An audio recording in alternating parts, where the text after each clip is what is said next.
धूत कलिलात्मने सालोकानां त्रिलोकानां यद विद्या दर्पणायते।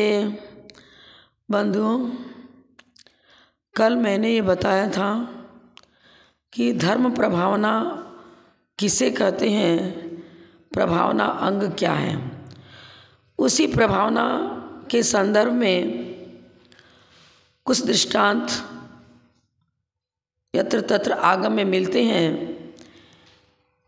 मैं रत्नकर्ण शावकाचार्य में वर्णित प्रभावना अंग में प्रसिद्ध वज्रकुमार मुनि की चर्चा सर्वप्रथम करूंगी। वज्रकुमार मुनि की प्रसिद्धि और उनका गुणानुवाद, उनकी प्रभावना अंग की महिमा को समदभद्राचार्य जैसे उत्कृष्ट विद्वान, उद्भट विद्वान प्रकट कर रहे हैं। समदभद्राचार्य ने षट दर्शनों में अन्य दर्शनों का खंडन और जिन मत का मंडन करके स्वयं भी शास्त्र प्रभावना धर्म की थी। अकलंग देव स्वामी ने भी बौद्धों को परास्त करके जिन धर्म की ध्वजा को डगर डगर में, नगर नगर में फैलाया। इस प्रकार के अनेक मुनियों ने हर समय जब भी जैन धर्म पर संकट आया, उस संकट को अपनी साधना से दूर किया। तो जैन धर्म विश्व धर्म इसलिए है और अति प्रभावक इसलिए है कि यहाँ पर वीतराग परिणति को महत्व दिया जाता है। पंचेंद्रिय विषय भोग से उदासीनता और वीतराग भगवान की पूजा अर्चना यदि ये हमारे जीवन में है तो कितना ही बड़ा संकट आए वो तत्काल निकल जाता है। भक्तामर पाठ तो आप सभी करते हो। मानतुंग आचार्य ने आदिनाथ भगवान की स्तुति करी और राजा ने अहंकार ममकारवश उनको 48 तालों के अंदर कैद कर दिया था। आप सोचो कोई अपराध किया था क्या? कुछ नहीं, वीतराग परिणति है। राजाज्ञा का पालन नहीं किया। उन्होंने राज दरबार में बुलाया था, नहीं गए। राजन को नमस्कार थोड़ी करेंगे मुनिराज। तो कुपित होकर के 48 तालों के अंदर बंद कर दिया था। और इधर मानतुंगाचार्य की साधना तो उत्कृष्ट थी ही। वीतराग परिणति का सत्प्रभाव ऐसा हुआ, जैसे जैसे जैन भगवान की स्तुति करते गए, आदिनाथ भगवान का गुणानुवाद करते गए, भक्ताम्बर काव्य की रचना करते गए, वैसे वैसे एक एक ताले भी टूटते गए और 48 के 48 ताले बिना ही चाबी के अपने आप खुल गए। और वे मुनिराज बाहर आकर बैठ गए। जब ये खबर राजा के पास पहुंची, लज्जित हुआ, प्रभावित हुआ, नतमस्तक हुआ। जब कभी भी जैन धर्म पर इस प्रकार के संकट आए और अपने आप कष्ट दूर हुआ। जैन धर्म की महिमा और गरिमा को इसी प्रकार वज्रकुमार मुनि के द्वारा भी जो चमत्कार हुआ वो हम बताना चाहेंगे। वज्रकुमार का जब जन्म हुआ, किस घर में जन्म हुआ? पिता का नाम था सोमदत्त और माँ का नाम था यज्ञदत्ता। यज्ञदत्ता से ही राजकुमार का जन्म हुआ। और जैसे इनका जन्म हुआ, पतिदेव गुरुदेव की देशना से प्रभावित होकर विरक्त हो गए और मुनि दीक्षा ले ली। और नाभिगिरी पर्वत पर विराजमान सोमदत्त मुनिराज थे, उनसे ही दीक्षा ली थी और नग्न मुद्रा धारण करके कठोर तप करने लग गए। पर पत्नी को ये बात सही नहीं लगी। यज्ञदत्ता बहुत दुखी रहने लग गई। एक दिन अपने तत्काल जिसको जन्म दिया था उस पुत्र को लेकर के वहाँ पहुँच गई जहाँ सोमदत्त मुनि, उनके वज्रदत्त के गुरु माने सोमदत्त मुनि और ये वज्रकुमार दोनों विराजमान थे। पर्वत पर जाती है और बहुत सारे अपशब्दों का प्रयोग करते हुए कहने लगी, तुम कैसे हो? तत्काल जात बालक को छोड़कर चले आए, क्या कोई धर्म होता है क्या? और उलाहना देते हुए पुत्र को वहीं पटक दिया और घर आ गई। लेकिन वज्रकुमार एक पुण्यशाली बालक था, वज्र कुमार का जो पुत्र, वज्र कुमार नहीं, वज्र कुमार तो मुनि बन चुके, उनके द्वारा जो पुत्र का जन्म हुआ वो भी बहुत पुण्यशाली था। अब अचानक देखिए इस बालक का पुण्य, एक विद्याधर वहाँ पहुँच गया, उसका नाम था दिवाकर, अपने परिकर सहित वहाँ पहुँचा। उस नवजात शिशु को देखकर बड़ा प्रभावित हुआ, यह बड़ा सुंदर है, तेजस्वी सा नजर आता है, पुण्यशाली है, क्यों न मैं इसे ले जाऊं और पुत्रवत इसका पालन करूं। अब बालक का पुण्य उसे खींच ले गया, वो विद्याधरों के यहाँ पालन पोषण उसका होने लग गया, नाम रखा गया वज्र कुमार। एक दिन वह वज्र कुमार का पुत्र, जो मतलब मैं ये बताना चाह रही थी कि नवजात शिशु का नाम था वज्र कुमार और उसके पिता का नाम था सोमदत्त। सोमदत्त के पास नदी वो पुत्र को डालकर चली आती हैं। यह वज्र कुमार का पालन पोषण विद्याधर ने किया था। मथुरा नगरी में एक दूसरी घटना घटी। पूतिगंध नाम का राजा राज्य करता था, उसकी पत्नी का नाम था उर्विला। उर्विला सम्यक दृष्टि थी, बहुत धर्मनिष्ठ थी, धर्मपरायण। अष्टानिका महापर्व में बड़ा भारी रथोत्सव निकलता था और जैन धर्म की प्रवाहना होती थी। पर यहाँ भी संकट आया। इस नगरी में सागर दत्त नाम का सेठ था, उसकी सेठानी थी समुद्र दत्ता। उसने एक पुत्री को जन्म दिया, पर वो पुत्री कुछ पुण्यशाली नहीं थी, पाप का तीव्र उदय आया। जन्म लेते ही माता पिता की मृत्यु हो गई। बहुत दुखी रहने लगी। किसी तरह पड़ोसियों ने थोड़ा बहुत अनाज पानी देकर उसका पालन पोषण किया। एक दिन वह भूख से व्यथित होकर के सड़क के ऊपर कुछ चावलों के दाने पड़े थे, उसको चुगती हुई खा रही थी। तभी दो मुनिराज वहाँ से निकले। बड़े मुनिराज से छोटे वाले मुनि ने पूछा, अरे ये तो बहुत दुखी है। पर बड़े मुनिराज ने कहा, अभी दुखी है लेकिन भविष्य में ये इसी मथुरा नगरी के राजा की पटरानी बनेगी। अब एक भिक्षुक, उसने ये बात सुन ली, वो बहुत भिक्षुक था। उसने मुनि की बात सुन ली और सोचा, यदि राजा की पटरानी बनेगी तो क्यों ना इसे मठ में ले जाऊं, राजा मेरे अनुकूल हो जाएगा तो हमारा धर्म विस्तृत होगा। और यही सोच करके वो उस कन्या को मठ में ले जाता है, उसका पालन पोषण करता है, अच्छा अच्छा भोजन दे करके उसके जीवन की रक्षा करता है। और वह एक यौवन अवस्था को प्राप्त हो गई।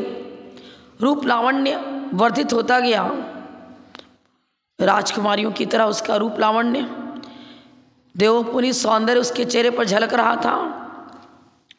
वह चैत्र मास के दिन, चैत्र मास में झूले पर झूल रही थी और राजा उधर से निकला, पूतिगंध राजा।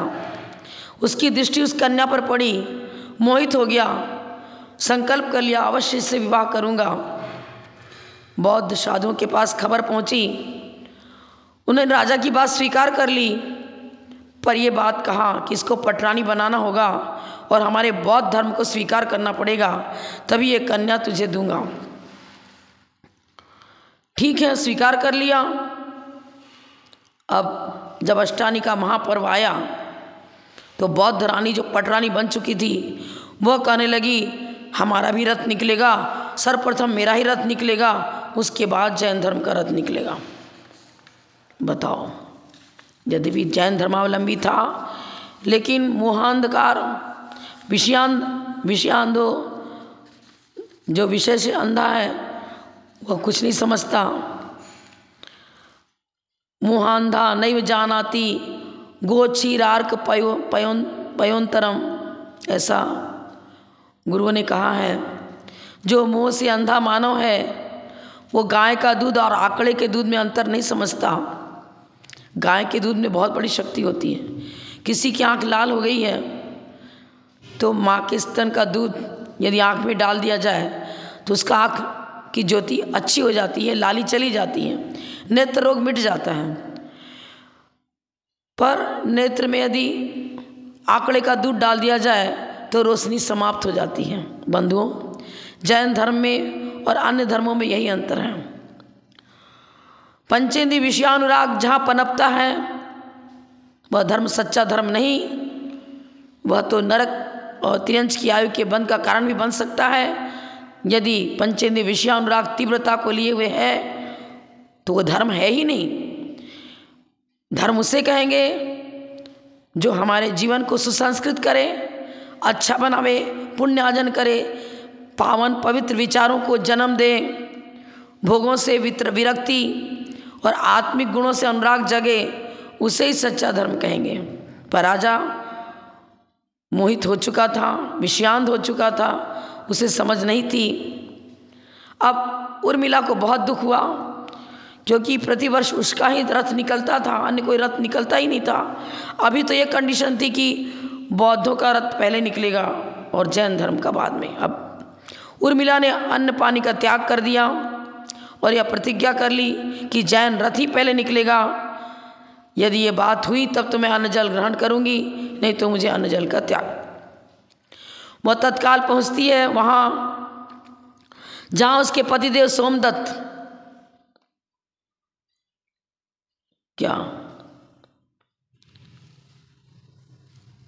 और वज्र कुमार मुनि भी, जो उनका पुत्र था जिसको वो पर्वत पर डाल के आ गई थी, वह भी दीक्षित हो चुके थे, वे भी दीक्षित हो चुके थे। तो विद्याधर के यहाँ पल रहे थे ना वो, फिर विद्याधरों के यहाँ उनका पालन पोषण तो हुआ वज्र कुमार मुनि का, लेकिन उनको भी वैराग्य हो गया गुरुदेशना से और पता चला कि मेरे पिता तो सोमदत्त थे, वो मुनि बन गए। उसका वैराग वर्धित हुआ और अपने पिता जो मुनि बन चुके थे सोमदत्त, उन्हीं के पास दीक्षा लेकर के ये भी मुनि व्रत धारण कर चुके थे। अब क्या हुआ, उर्मिला पहुंचती है, उर्मिला और सोमदत्त और वज्र कुमार मुनि। वज्र कुमार मुनि कौन थे?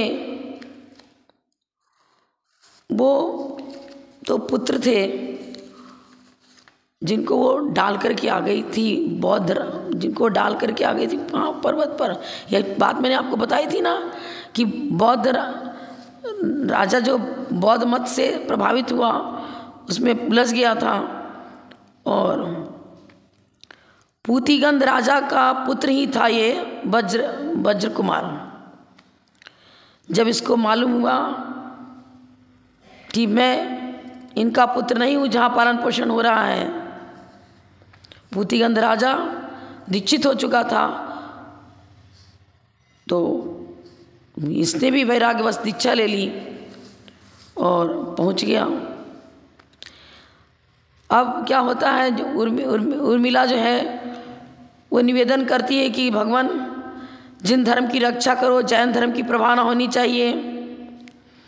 देखिए पुण्य आता ही है, उर्मिला का भी पुण्य आया और उसी समय विद्याधरों की टोली वहाँ पहुँची थी और उनके कान में यह बात पहुँचती है। तो वज्र कुमार मुनि ने कहा, आप सब जिन धर्म को मानने वाले हो, उर्मिला की प्रतिज्ञा पूरी होनी चाहिए क्योंकि इसने अन्न जल का त्याग कर दिया है और जैन धर्म की प्रभावना होनी चाहिए। तब मुनि आज्ञा के अनुसार वज्र कुमार मुनि ने यदि विद्याधरों को आज्ञा दी कि जैन धर्म की प्रभावना करो, सच्चा धर्म क्या है सबको मालूम होना चाहिए। पूतिगंध राजा तो अब बौद्ध धर्म का अनुयायी बन चुका है, पर अपने को चमत्कार दिखाना है और जैन धर्म की जय जयकार करनी है। तो हुआ क्या, पहले तो समझाया बौद्ध रानी को कि ऐसा नहीं करना चाहिए, वीतराग धर्म सच्चा धर्म है, तुम जिस कुल में आई हो इस कुल के धर्म का पालन करना चाहिए, लेकिन वो नहीं मानती है। तब विद्याधरों ने अपनी दिव्य शक्तियों का प्रयोग किया और बौद्ध रानी का रथ जब निकला तो तत्काल ही हुआ क्या, अपने आप ही आकाश मार्ग से वो जैन रथ आगे पहुंच गया और बौद्धों का रथ पीछे हो गया। जब भी उसने प्रयास किया अपने रथ को आगे करने के लिए बौद्ध रानी ने, तब तक यही घटना घटी।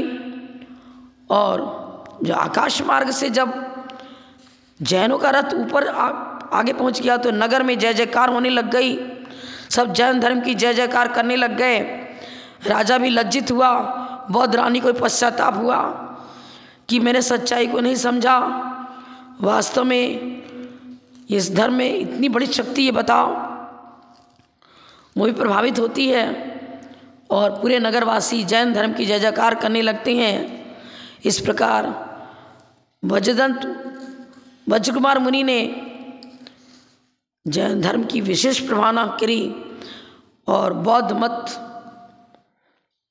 को समझा। सब लोगों ने समझा कि जहाँ पंचेंद्रिय विषयानुराग चल रहा है, जहाँ भोगी भोग का साम्राज्य है, वो धर्म सच्चा नहीं हो सकता। इस बात को वज्रकुमार मुनि ने अपनी देशना के द्वारा लोगों को बताया और राजा भी प्रभावित हुआ, नगरवासी प्रभावित हुए और जैन धर्म को स्वीकार करते हैं। इसी प्रकार आपको मालूम है वादिराज मुनिराज को कुष्ठ रोग हो गया था, लेकिन वो वीतरागी थे, शरीर के प्रति मोह नहीं था, तप कर रहे थे। राजा का मंत्री एक विधर्मी भी था और एक जैन धर्मावलंबी था।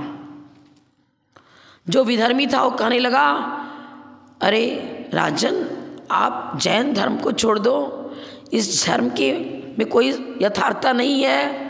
अरे इनके मुनि तो ऐसे होते हैं, कुष्ठी होते हैं और शरीर से दुर्गंध आती है, इनमें कोई यथार्थता नहीं है, गंदे होते हैं, नहाते नहीं है, धोते नहीं है, इनके शरीर से तो बहुत दुर्गंध आया करती है। राजा कहने लगा, ऐसा तो हमने नहीं सुना, देखा नहीं, तू कैसे कहता है? चलो। और इधर क्या हुआ, जो जैन मंत्री था वो कहने लगा, नहीं राजन, ये जो कुछ कहता है सब मिथ्या है। मेरे मुनिराज का शरीर तो बहुत ही अच्छा होता है, दिव्य होता है, सूर्य और चांद के समान उसमें तेज होता है। उनकी तपस्या का प्रभाव ऐसा होता है कि जो चाहो सो उनके तप के प्रभाव से आप प्राप्त कर सकते हो। तो अब दो तरह की बातें कर रहे हैं। राजा ने कहा, हम परीक्षा करेंगे, आप अपनी बात सिद्ध करो। दूसरे को कहा, तुम अपनी बात सिद्ध करो। अब जो विधर्मी था उसको मालूम था कि वादिराज मुनिराज को कुछ रोग हो गया है और ये वन प्रांत में बैठे हुए हैं और इनके शरीर से दुर्गंध भी आती है। बहुत प्रसन्न होता है कि मेरी बात तो पक्की निकलेगी ही निकलेगी। जैन साधु यत्र तत्र मिलते थे। वो जैन मंत्री बड़ा परेशान हुआ, उसने सोचा कि मुझे तो मालूम ही नहीं कहाँ मुनिराज है कहाँ नहीं, खोजते खोजते पहुँचा, लेकिन वहीं पहुँच गया जहाँ वादिराज मुनिराज तप कर रहे थे। अब देखता है कि इनको तो कुष्ठ रोग है। बहुत दुखी होकर के वहाँ बैठ जाता है, महाराज जिन शासन की रक्षा करो, जिन धर्म की रक्षा करो, राजा विधर्मी हो जाएगा। यदि ऐसी बात हुई, आपको अपना कुष्ठ रोग दूर करना है, आपके तप से आपका कुष्ठ रोग दूर हो सकता है। कुछ चमत्कार दिखाओ, शरीर के लिए, अपने लिए नहीं, पर जैन धर्म की प्रभावना के लिए कुछ करो। वादिराज मुनिराज कहने लगे, चिंता मत करो, विजय जैन धर्म की होगी। अब मुनिराज ध्यान में लीन हुए, वीतराग भगवान की स्तुति प्रारंभ हुई, एक ही भाव स्तोत्र की रचना होती गई और उनका कुष्ठ रोग मिटता चला गया। वास्तव में उनके शरीर में वो तेज और प्रकाश हुआ जैसे मानो सूर्य और तेज, सूर्य सा तेज, चंद्रमा सी चांदनी वहाँ प्रकट होने लग गई वन प्रांत में उनके तप के द्वारा। जो विधर्मी था वो बड़ा प्रसन्न हुआ, कहता चलो।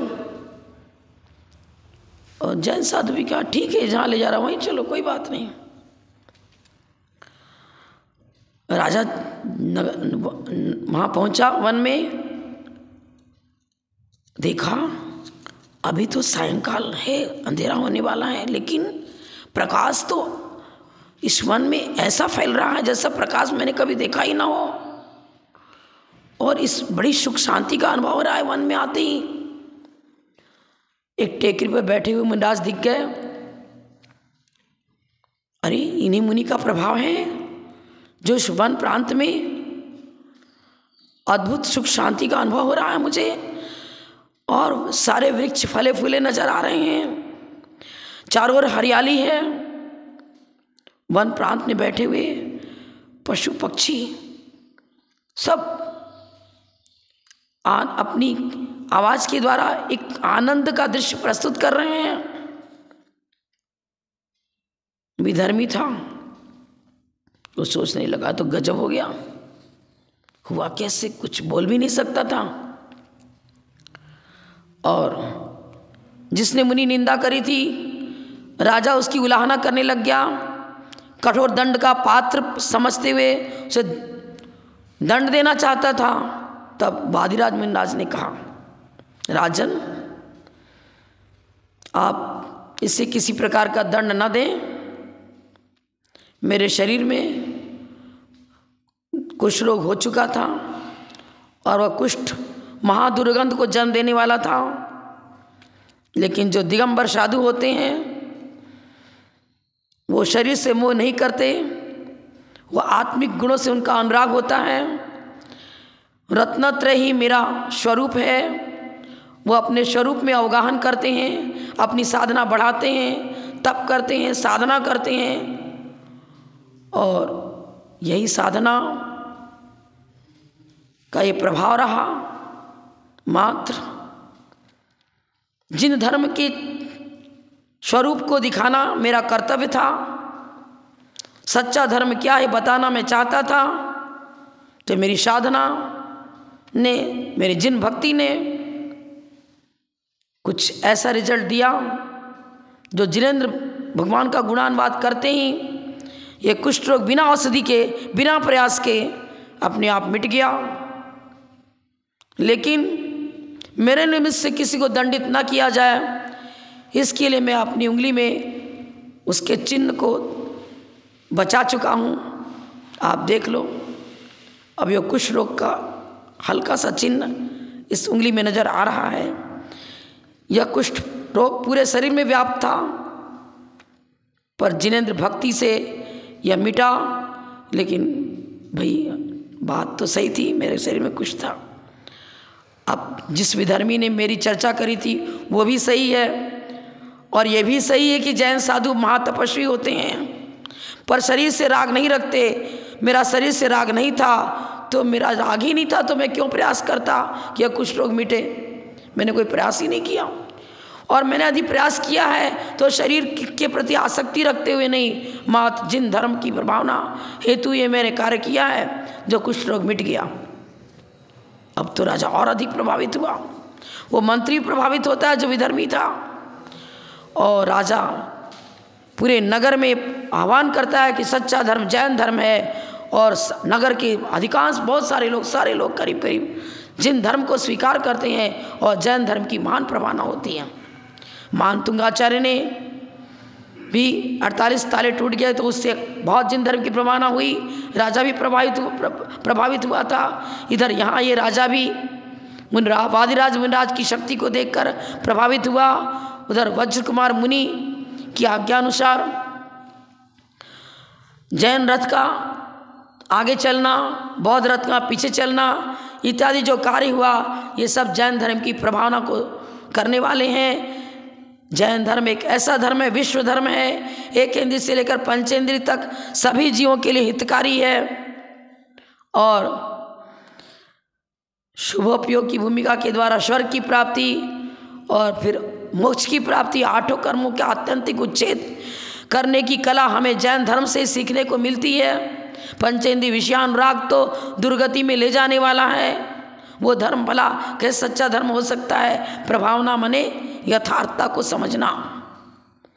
सच्चाई कहाँ है? स्वहित कैसे हो सकता है? परहित कैसे हो सकता है? स्वहित और परहित दोनों जहाँ मौजूद हो वो धर्म ही सच्चा धर्म है। उस धर्म को हम स्वीकार करें और आत्मा प्रभावनीयो रत्नत्रय तेसा सतत मेवा। फिर क्या बताया हमने? चंद्राचार्य ने दान तपो जिन पूजा विद्याति चैस जिन धर्मा। दान और तप के द्वारा धर्म की प्रभावना होती है और ये व्यवहार ने की वक्षा हुई। निश्चय ने से तो वादिराज मुनिराज ने क्या किया था? तप किया। आत्मा प्रभावनी और रत्नत्रय तेसा ततत मेवा। जहाँ ये निश्चय ने से धर्म की प्रभावना का स्वरूप हुआ और व्यवहार ने से दान और तप। वादिराज मुनिराज के पास दोनों था। व्यवहार ने और निश्चय ने दोनों की भूमिका को प्रस्तुत किया। वादिराज मुनिराज ने उनकी तप की साधना अद्भुत थी और रत्नत्रय का तेज भी अद्भुत था। तो आप समझो और समझ करके उस मार्ग को स्वीकार करो। समय दर्शन के द्वारा, समय दर्शन के 8 अंगों में अंत में प्रभावना अंग को दिया गया है। उस प्रभावना अंग को अंत में क्यों दिया? निसंकित, निकांचित, निर्विचिकित्सा, ये सब उस प्रभावना में गर्भित हैं, उसी में मौजूद हैं। जैसे 10 धर्मों की चर्चा चलती है तो ब्रह्मचर्य व्रत का पालन करने वाला, ब्रह्म ने जिन आत्मस्वरूप में विचरण करना, क्या उसके साथ उत्तम, क्षमा, मार्दव, आर्जव, ये सब जो चारित्र मुनि के नाश से प्रकट होने वाला गुण है, चारित्र गुण की पर्याय हैं उत्तम, क्षमा, मार्दव, आर्जव आदि। तो रत्नत्रय की साधना में लगो, सारे गुण अपने आप प्रकट होंगे। इसी से देश, समाज और राष्ट्र का हित संभव है। आत्मित परहित जैन धर्म से हो सकता है। जैन धर्म के मर्म को समझते हुए आत्मिक गुणों का वर्धन करो दान और तप के द्वारा। अब परहित भी करो और जिन धर्म को का ध्वज घर घर में, डगर डगर में लगाने का प्रयास करो। यही प्रभावना अंग है। इतना ही कहकर मैं विराम लेती हूँ। जब परम पूज्य अपतम गणनीय का रत्न श्री 105 विजयमती माता जी की जय। जय धर्म की जय।